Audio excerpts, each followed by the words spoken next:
This is Reality Dispatch, written by Jim Mins.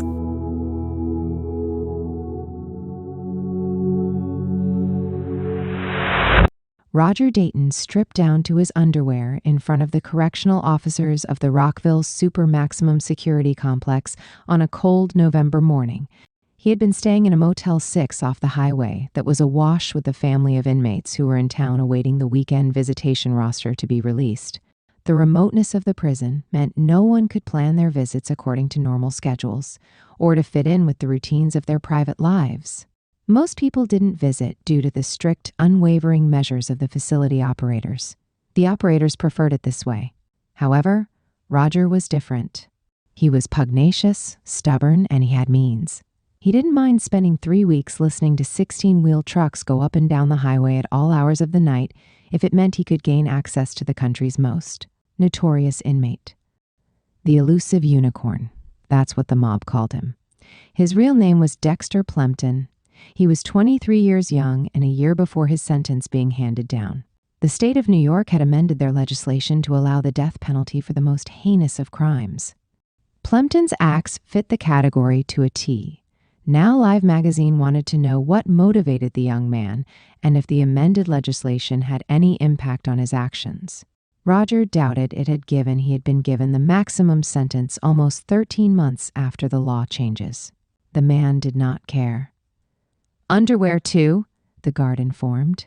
"Off?" Roger asked. The 3 guards looked on, towering over him. Yes, Roger did as instructed and stood before them in his birthday suit. He was alone in the reception office, a scaled-back room that did everything it could to give the impression that it wasn't housed inside a maximum security prison. It had pictures of families shining their pearly whites in wooden frames, all looking on as Roger stood in the center of the room in his most vulnerable of poses. Eventually, they were satisfied. "Okay, get your gear back on," the head guard instructed between chews on his gum. Roger bent down to put the underwear, pants, socks, and his polo shirt on as quickly as he could muster, almost collapsing several times to be clothed again, to regain his dignity amongst the overgrown men with their inflated egos.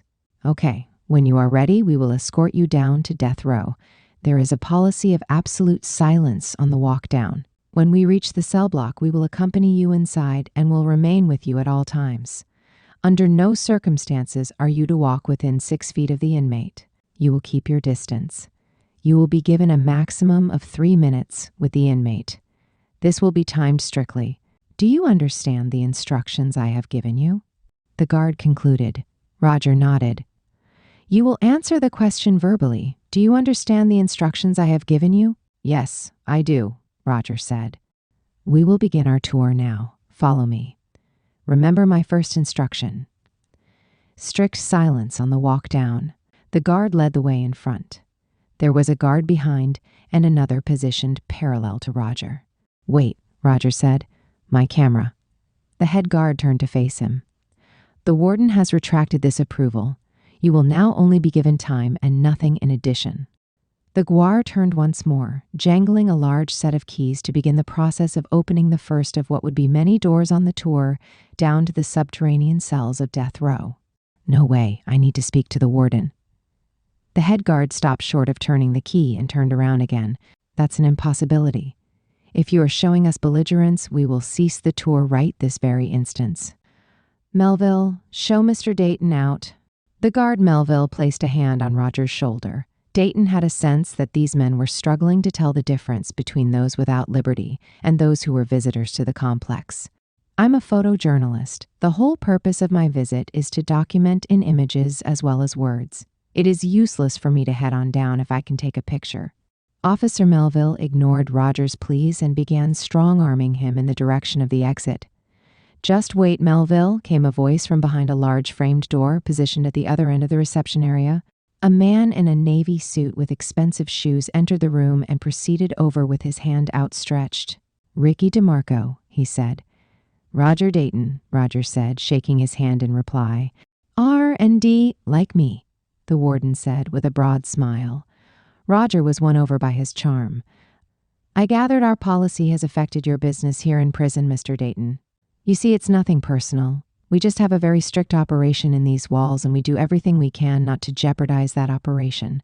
That includes allowing outside eyes to see the makeup of this complex. What would happen if a relative or a friend of an inmate were to see detailed imagery of the walls and doors and the potential exits and vantage points of this complex?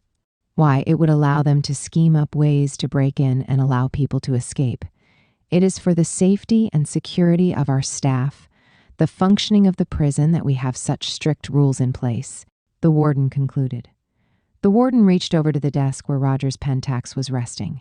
He picked it up to inspect the weight. He looked through the viewing hole. "It's got some weight to it," the warden commented with a smile. "Listen, sir, I understand your policy," Roger began. "I'll stop you there," said the warden. "The man whom we are allowing you to meet is one of the most psychologically capable men ever to enter a correctional facility in the United States. He is responsible for hundreds of murders of people, both innocent and guilty of nefarious activity. There is unproven evidence to suggest that he is capable of the psychological manipulation of many unwilling disciples, whom he has convinced to partake in heinous death rituals. He is quite frankly dangerous and evil, the kind of evil I have never come across in my entire time in corrections. So I do understand your curiosity and interest. That is why I am willing to allow you to interview him under strict supervision for 3 minutes. I think this is the sort of person that the world needs to understand. The type of evil that we can only combat when it rears its ugly head every 1,000 or so years. But I cannot allow you to take a picture for the reasons I have already outlined. What I propose instead is this. My officer here, Melville, will escort your camera down to the cell block of death row. He will hold the camera up in place for a photograph. You will be allowed to look through the viewing hole, and he will be the one who clicks the shutter. He will then escort the camera back up here when the meeting is concluded. That is my only offer." Roger nodded in acceptance. The guards escorted Dayton down the 500 steps that led to the underground cells. All were empty, as Plimpton was the only conviction on death row in the entire state. The hallway was bright with LED lighting illuminating the runway. Its distance was vast. Roger was tempted to speak to his escorts but remembered the strict ruling. He watched as Officer Melville carried his camera by the lens, potentially damaging the presets. Roger frowned his lips with his eyes fixed. They stood at the door at the far end of the hall. The head guard turned to face Roger. 1 minute for the photo, 2 minutes for the interview, no more than 6 feet from the inmate. Do not answer questions. Do not engage in pleasantries. Do not say goodbye to him. When the time has expired, we will tap you on the shoulder and escort you out, the guard whispered. He inserted a key into the door and turned. Finally, try not to look him in the eye.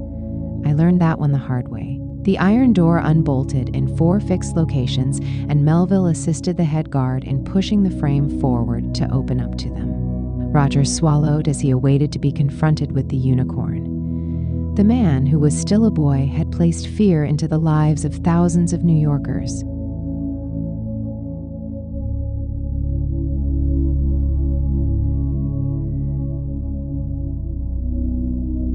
For more stories of fact-based fiction, head to jimmins.substack.com.